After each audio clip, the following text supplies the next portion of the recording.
I was just telling someone at the gym the other day that most men think discipline means just trying harder. Self-discipline in the Bible, it's not about willpower, it's about who's forming you. Most men treat discipline like effort, and Scripture teaches it like allegiance. 2 Timothy 1:7 says, "For God did not give us a spirit of fear, but a power, love, and self-control."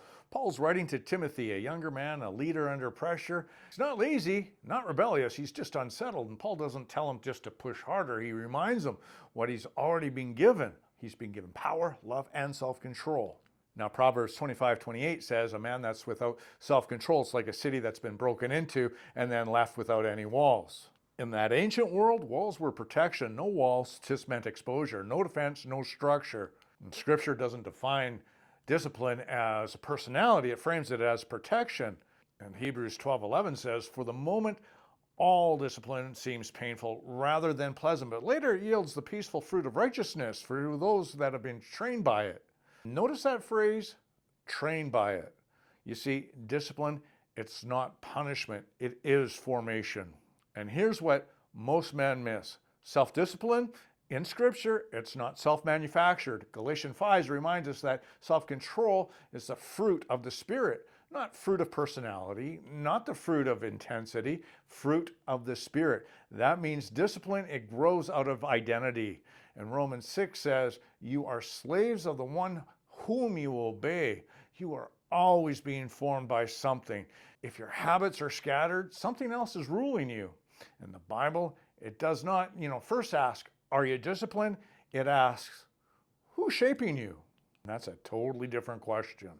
Let's jump back a little bit to Proverbs. A man without self-control is like a city without walls. It's not mockery that's being played out here. It's mercy. You see, walls are built before invasion. Cain, he was warned before he killed Abel. Sin is crouching at the door. You must rule over it. Warning comes first, and collapse, it comes later. And self-discipline, it's often the mercy stage. You feel conviction before consequence. You sense instability before the breakdown. And the question isn't whether discipline matters. The question is whether you're willing to build structure before you're forced to. Where are your walls thin? Morning routine, prayer, food, phone, speech, emotional reaction, and what daily rhythm proves that you believe? Self-discipline in Scripture, it's not rigid control, it's just ordered love.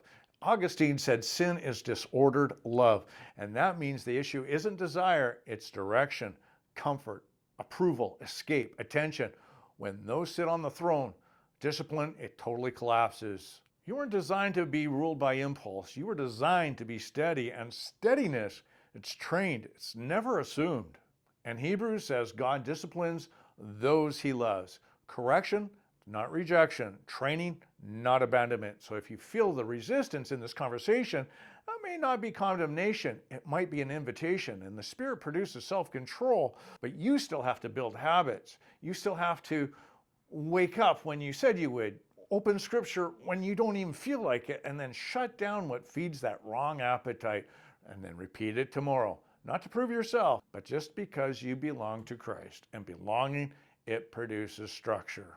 If your discipline is inconsistent, it's not because you're incapable, it's just because your formation, it's just unfinished. And formation, it does not happen by accident, guys. It happens by training. And remember this, victory will come. Be strong.